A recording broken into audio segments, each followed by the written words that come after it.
Buenos días, mi equipo y yo vamos a hablar sobre trauma en el embarazo. Estamos conformados por Luisa Paola García Espinosa y Rincón López Normalicia. Empezando con la introducción, el trauma durante el embarazo pues, es una causa importante de complicaciones tanto maternas como fetales. En los últimos años se ha aumentado significativamente y actualmente es la principal causa de muerte materna no obstétrica. Además, esta se va a asociar a un parto prematuro, bajo peso al nacer y muerte fetal, incluso pues traumatismos leves como puede afectar al feto, especial en el primer trimestre y segundo trimestre. Hablando sobre su epidemiología, pues el trauma ocurre aproximadamente en uno de cada dos embarazos. La causa más frecuente son los accidentes automovilísticos, responsables pues de la mitad de los casos y de la mayoría de las muertes fetales. Otros factores importantes incluyen el uso incorrecto del cinturón de seguridad, las caídas, que esto es más frecuente en el tercer trimestre, violencia de pareja, principalmente a causa de un trauma intencional, y las caídas van a aumentar el riesgo de desprendimiento de placenta, trabajo de parto prematuro y pues hipoxia fetal. Cambios anatómicos y fisiológicos en el embarazo.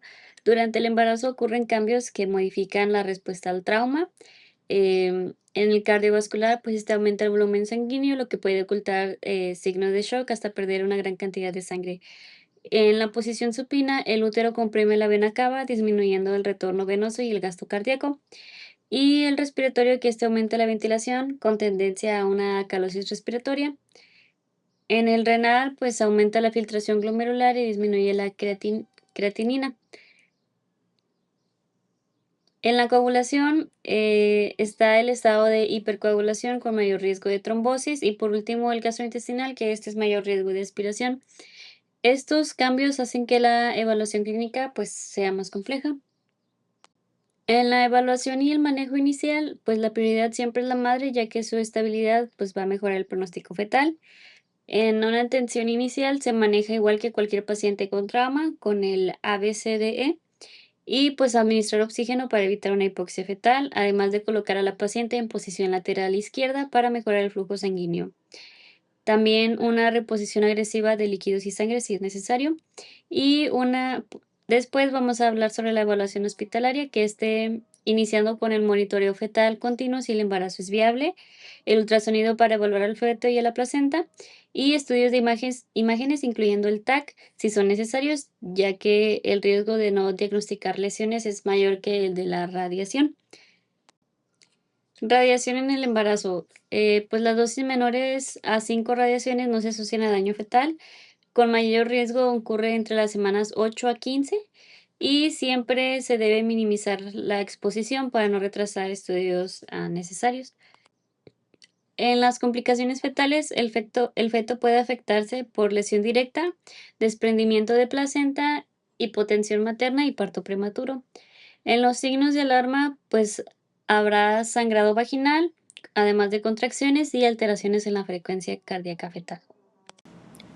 Yo soy Luisa Paola García Espinosa y voy a hablar sobre la evaluación de la unidad fetoplacentaria. El trauma materno puede causar muerte fetal por lesión directa del feto, desprendimiento placentario, hipotensión materna que causa mala perfusión fetal y parto pretérmino inducido por el trauma.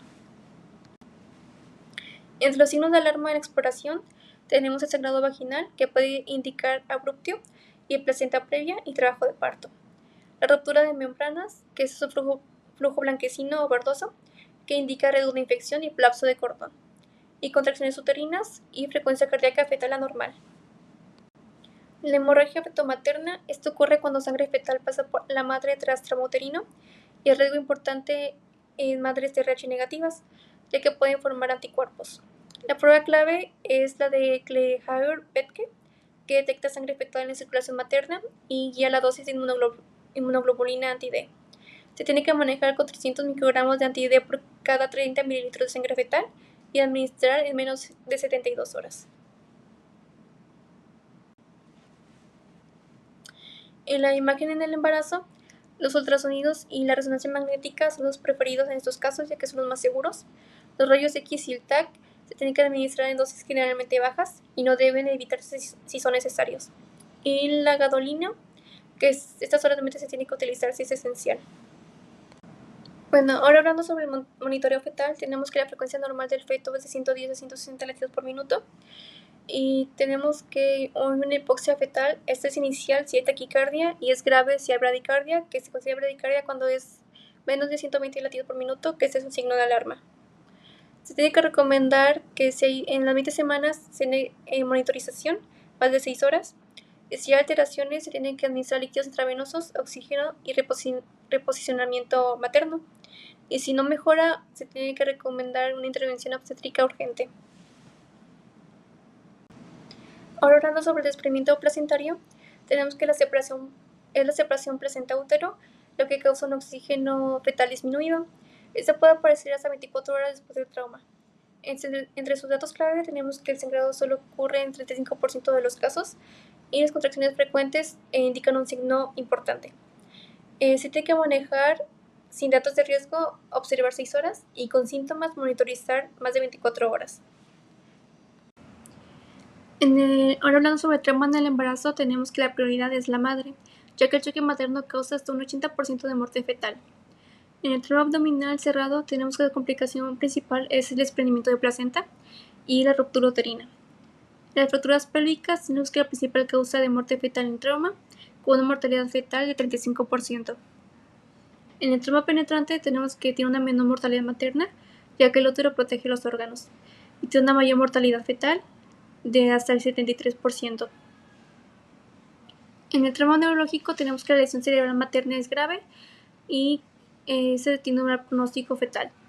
Y en las quemaduras, el 40% de la superficie corporal está quemada, eso significa una mortalidad materna fetal de casi 100%. En el manejo quirúrgico se tiene que realizar la cirugía si es necesaria, confirmar la viabilidad fetal antes y después, y se tiene que realizar una cesárea si hay sufrimiento fetal, si interfiere con el manejo materno y si el feto es viable. En la reanimación en el embarazo se tienen que realizar intervenciones clave, como son la posición lateral izquierda, oxígeno al 100%, vía intravenosa por arriba del diafragma y se tiene que identificar hipotensión, menos de 100 milímetros de mercurio. Las compresiones tienen que ser ligeramente más altas de lo normal y se tiene que considerar cesárea dentro de 4 minutos sin retorno de la circulación espontánea, una cesárea perimortem. Y eso sería todo por nuestra parte. Gracias.